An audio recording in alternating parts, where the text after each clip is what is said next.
こんにちは皆さん。ダシテレチベット This Week へようこそ。こちらはチベットテレビのデンズン・ラックフェルと申します。チベットダライラマ保護、そして中央チベット政権に関する1週間のニュースをお送りします。それでは皆さん、まずヘッドラインを見ていきましょう。ダライラマ保護はチェコの議員代表団体と謁見されました。ダライラマと中央チベット政権はウクライナの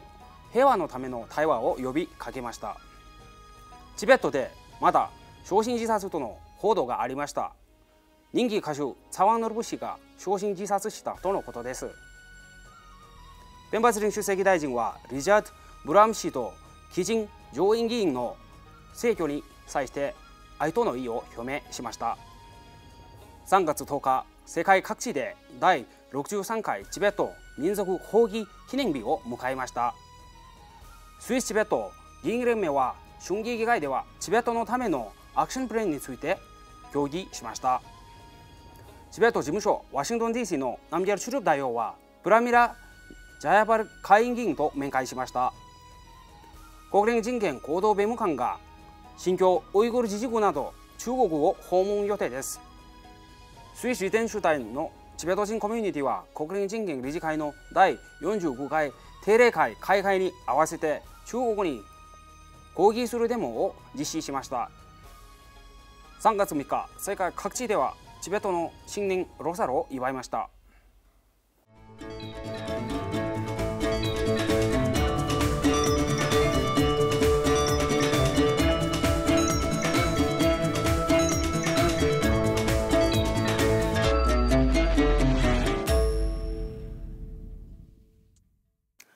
3月10日木曜日の朝、ダライラマ保護はチェコ上院副議長のジリ・オバファルツワ氏を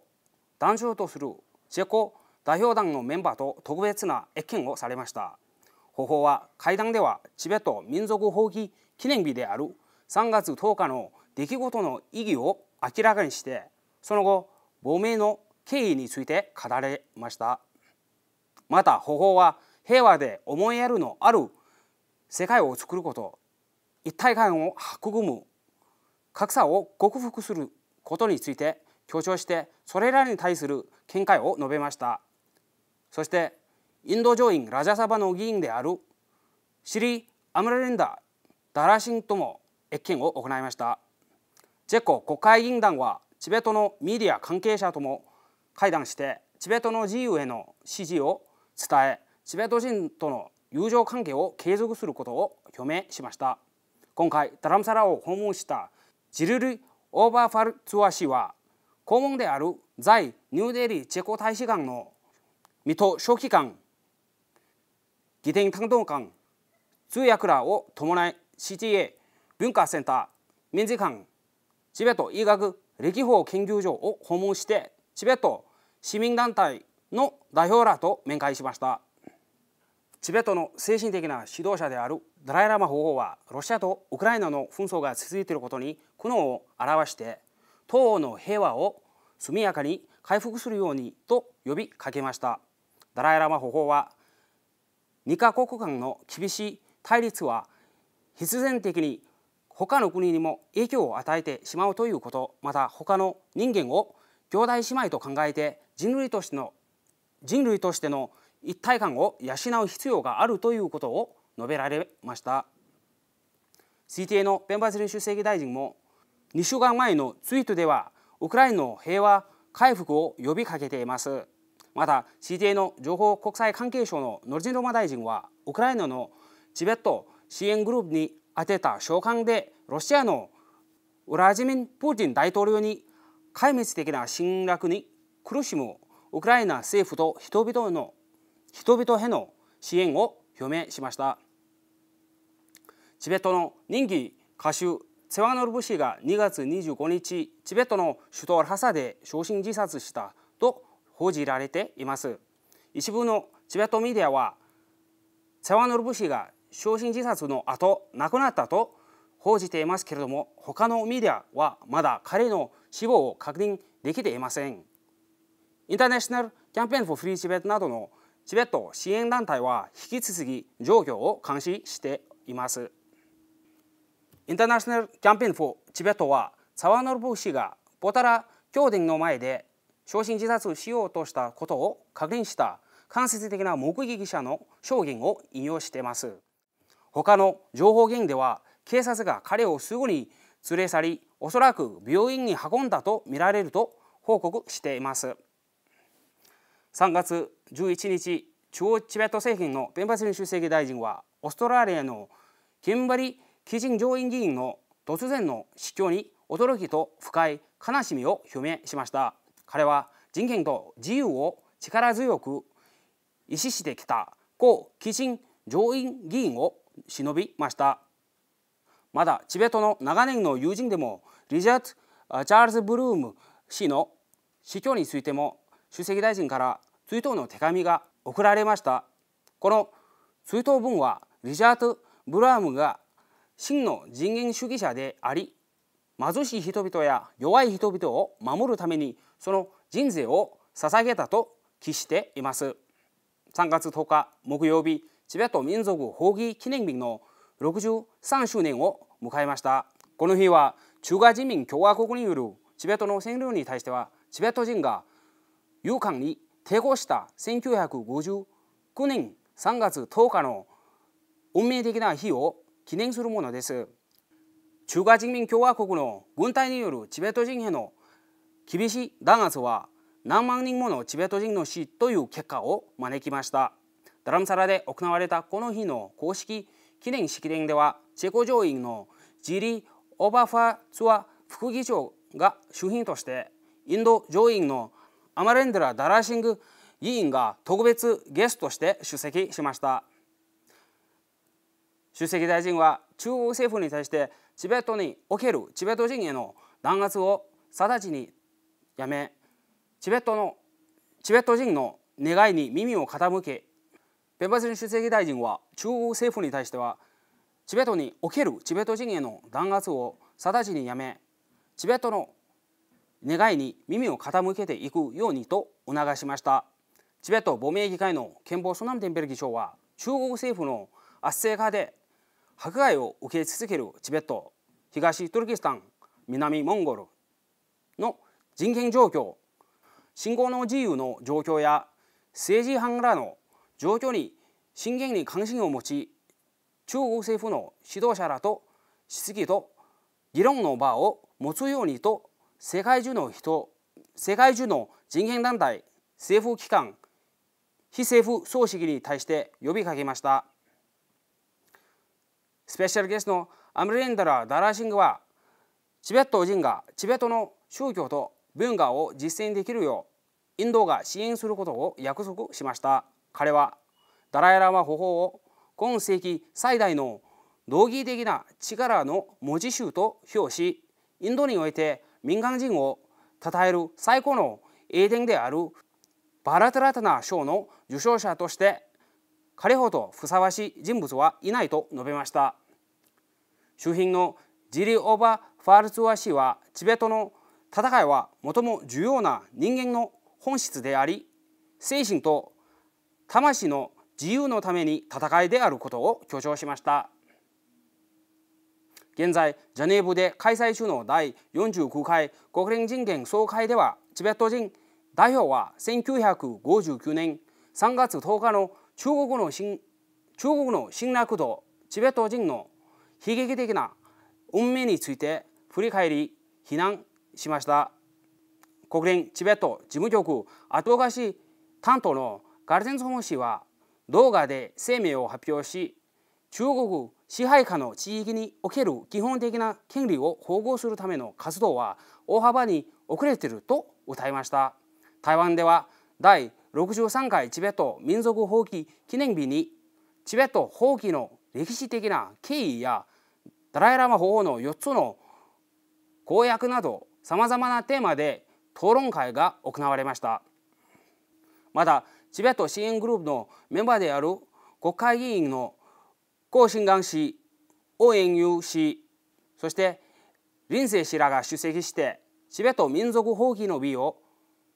のプログラムについて記者会見を行いました。台湾チベット福祉協会とチベット青年会は、台北の中心部からピースマーチを行いました。パレードには台湾、ウイグル、香港、ウクライナの国会議員、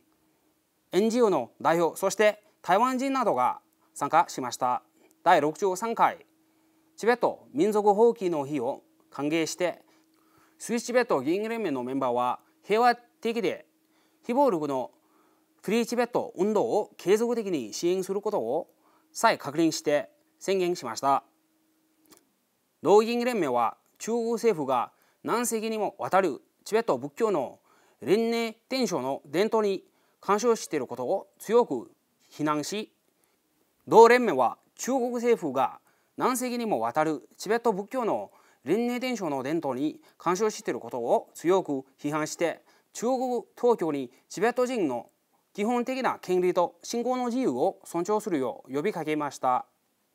オーストラリア・クイーンズランド州のチベット人コミュニティはこの日を記念して抗議活動を行いました。緑の党のジョナサン・スリ参事官はチベット人とチベット支援者とともに抗議行動に参加しました。フランスでもチベット人たちがこの日を記念する活動を催しました。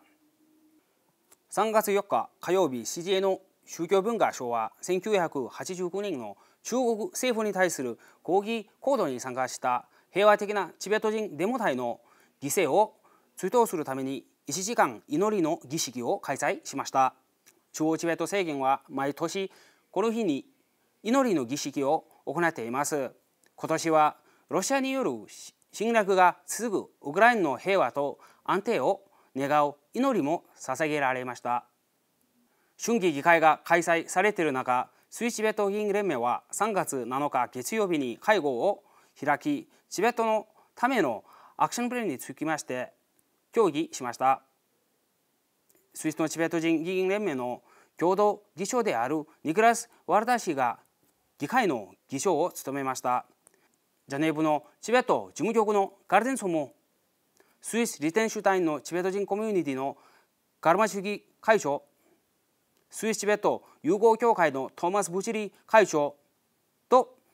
ナワン・ゴカルサル副会長らが会議に参加しました。会議ではチベットの現在の人権状況、特に韓地方団子の状況が急速に悪化していること、中国政府によるチベット人の文化、宗教、表現への弾圧がますます拡大していることなどが国会議員に説明されました。スイス議会の春季議会は2月28日から3月18日まで開催される予定です。チベット事務所ワシントン DC のナムギャルチュルプ代表、ダシドンルプ長官、ICT インターナショナルキャンペーンフォーフリーチベット政府関係担当でもディレクターのフランツ・マツリ氏は、プラミラ・ジャヤバル下院議員の事務所を表敬訪問して、チベットの目的に対する彼女の揺るぎない支援に謝意を表明しました。同議員は継続的な支援を再確認して、シアトルとワシントンのチベット人との面会を熱望しました。国連人権高等弁務官が中国を訪問すると発表しました。3月4日火曜日、現在開催中の第49回国連人権委員会定例会では、ミシェル・バチェル国連人権高等弁務官が中国を訪問すると発表しました。3月4日火曜日、現在開催中の第45回国連人権委員会定例会では、ミシェル・バチェル国連人権高等弁務官は今年5月に新疆ウイグル自治区などを含めて中国を訪問するということで、中国政府との合意が成立したと述べました。ジャネーブのチベット事務局は国連高等弁務官の発表を歓迎して、中国訪問は説明責任を果たす上で非常に重要なのであると述べました。同局はこれまでも高等弁務官の訪中のたびにチベットを訪問するよう繰り返し要請しています。スイス・リテンシュタインのチベット人コミュニティは急速に悪化するチベット情勢に深い懸念を表明して、国連人権理事会の第45回定例会に合わせて中国に抗議するデモを実施しました。チベット人コミュニティのガルマチュギ会長は、ジュネーブの国連チベット事務局アドボカシー担当官ガルゼンソム氏とともに、国連高等弁務官事務所に嘆願書を提出しました。この4ページにわたる嘆願書は、現在進行中の中国による人権侵害を明確に説明して、国連人権高等弁務官に対して急速に悪化するチベットの状況に対して緊急の注意を払うよう要請しました。先週3月3日木曜日、世界中のチベット人がチベットの新年ロサルを祝いました。中央チベット政権の所在地であるダラムサラでは、ロサルの消費弁罰人出席大臣ら憲法ソナムテンペル議長、ドルマツリン副議長、国会議員や職員が出席して、ゲルカの総本山ナムゲル総員のツグラガンでは、僧侶らと共にダライラマ2世の時代から行われている儀式であるシェトルに参加しました。オーストラリアのキャンベラでは、ガルマ神経代表がキャンベラチベットコミュニティが主催するチベット新年ロサルの祝賀会に出席しました。このイベントには、オーストラリア首都特別地域のシェーン・ラテンベリー司法長官をはじめ、アンドリュー・ブラドック国交省、レベッカ・ザラソティ国交省、タラシャイン大臣、多文化問題担当大臣の代理のディバック・ラージ・グプタなどの要人も出席しました。ネパールでは、ジュアラゲルチベット居住区事務所では、カドバンズ国際仏教アカデミー校長の憲法ナワン・ジョルゲ氏を周辺に、ランディベリー駐ネパール米国大使を特別ゲストに迎えて公式式典が執り行われました。このイベントには、米国大使館のマニュエル・ミカラ次席公使、オーストラリアのフェレティ・ボルック駐ネパール大使、ニコラス・ポリット駐ネパール英国大使、スイスのエリザベサ・フォン・カペラ大使、フランス大使館の次席公使、駐ネパール欧州連合代表部代表、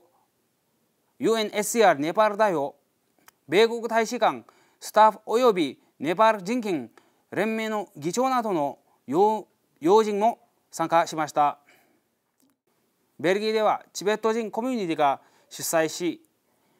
ブラッセルのチベット事務所代表の多子民族誌、ブラッセルの ICT 政策提言担当のメラグニ・ブロンデル氏やその他の著名なゲストが出席してロサルを祝いました。その際、多子民族代表と欧州連合のアドボカシー担当の隣人玄関氏は、最近ロブレータ・メツォラ議長が選出された欧州議会の内閣官房副長官であるアレサンドラ・チョシッテ氏は、欧州議会がダライ・ラマ法皇に最高の敬意を払っていると述べました。皆さん、今週のニュースはこれで以上です。ご視聴ありがとうございました。今週も皆さんにとって良い1週間になりますように。はい。